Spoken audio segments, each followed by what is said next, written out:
Does the strategy of climbing out of the basement require the Niners to re-sign Trent Williams? Is that just mandatory?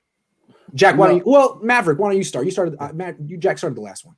Well, I originally was under the camp of they must re-sign Trent Williams, but I think it was actually Jack that and you, Grant, that convinced me that Alejandro Villanueva wasn't as bad as I once thought. And then I thought of Terran Armstead as a trade possibility to help the Saints out in their salary cap situation. He's in the last year of his deal. Do a similar deal to what they did with Trent Williams, and then don't promise the guy you won't franchise him, and then that could free up some openings in the next season. And then plus, I like a lot of guys in the draft, even late first, early second round guys. I like Jalen Mayfield, and I think he can play left tackle. He might not be Trent Williams or Joe Staley level right away, but I think he is a capable tackle in the NFL, and that makes it that opens up some possibilities. But if they do lose Trent Williams, they do have to trade a draft pick to get or draft a guy to replace the left tackle, or they have to go get Alejandro Villanueva. There aren't many options in free agency. I think he's really the only one. Maybe you can talk yourself into Kelvin Beachum as a 1-year deal, but that's not something I'm really interested in. Yeah, I definitely don't think that Trent Williams is a must for a re-signing.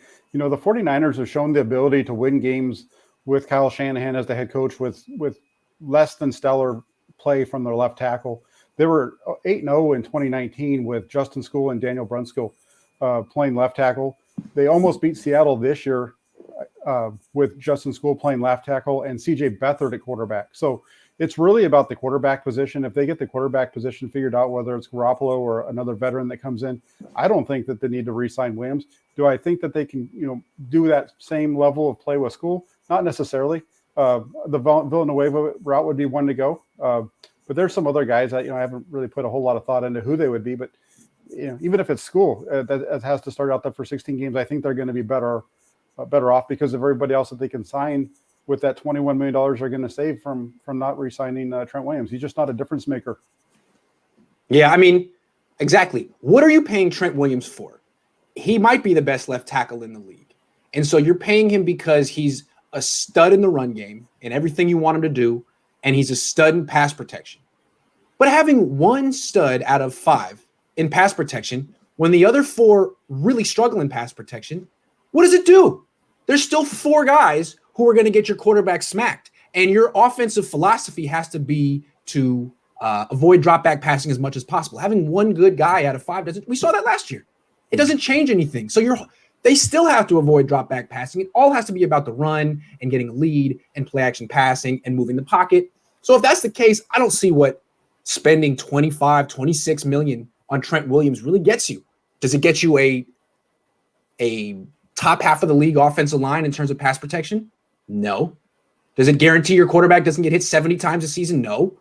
So yeah, he's really good, but I don't know. Maybe he should go to a team with a quarterback who's making $2 million a year so that him and the franchise quarterback aren't taking up 27% of the team's cap space.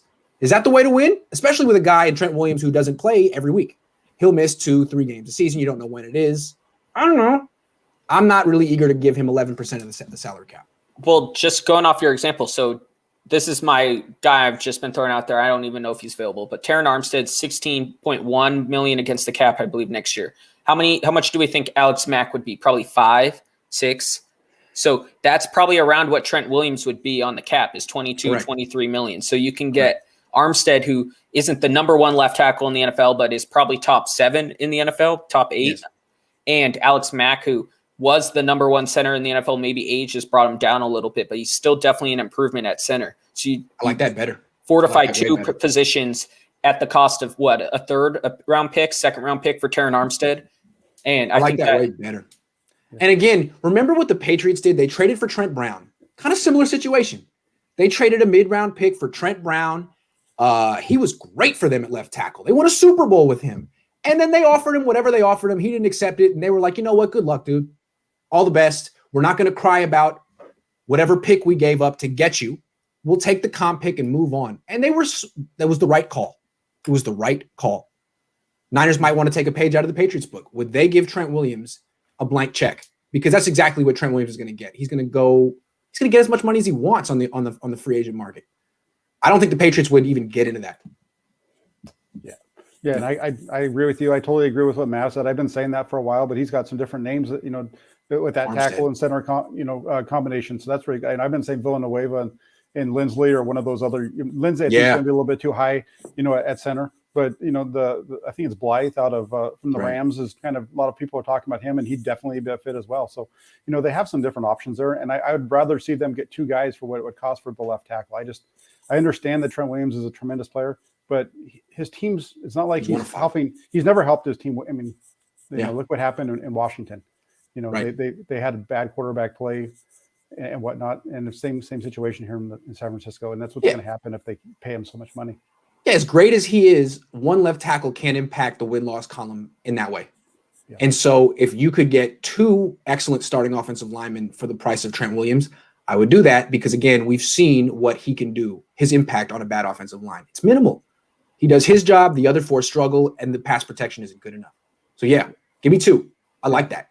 One other thing. Oh, sorry. Go ahead, Mav. I was just going to say another example is think how many times Joe Staley was a All-Pro, Pro Bowl level left tackle, and how many other times the other 4 offensive linemen struggled and the 49ers couldn't protect him.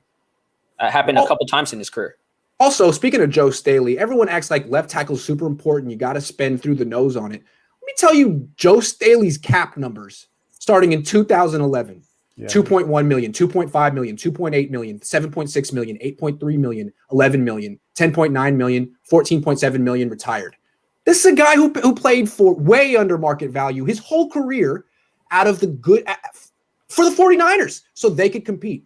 Trent Williams doesn't want to do that. He wants double what Joe Staley was making. I don't know. Let someone else pay him, man, because you're not going to win paying that guy that much money. You're not. Yeah, and that's the same thing that Tom Brady did throughout his whole career with Tampa, with New England, right? He always took below market rate. He could have always, really had them drive up the price during his career. He's always took lower deals to help the organization out, And as opposed to Russell Wilson, Aaron Rodgers. Yes. Yep.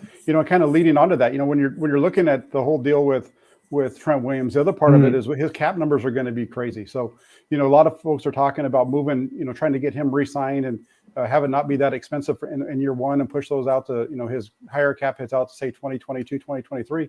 That's really hard when you have a guy like Eric Armstead that's going to be taking up $20 million of your cap in 2022. Oof. So when you start to look at these guys that are going to be needing deals, you can't really say that you're going to push that out because you're looking at, a defensive tackle or defensive end who really only makes his plays when he's playing defensive tackle, who's making $20 million a year for 3.5 sacks. And hopefully he does better, but that's a really bad contract for the 49ers moving forward.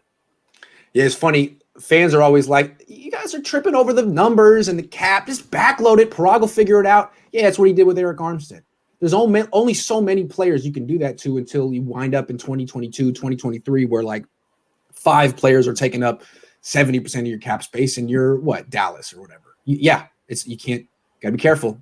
It's a good point. People don't think about Armstead because his cap number was like 6 million last year.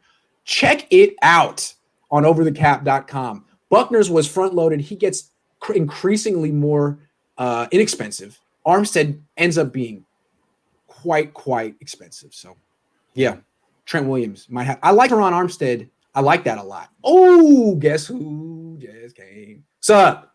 Nice. Oh, nice look cut. at that. I like it. The little fade. What'd you get? The 2 on the side or a 1 on? You go full 1? How'd you do? Bald fade, 3 on top. Bald fade, 3 on top. You heard it there. That's what Jose gets. Jose's got a fan club from what I've heard. What's up? How you doing? Yeah, I got a fan club. Sure. Hey.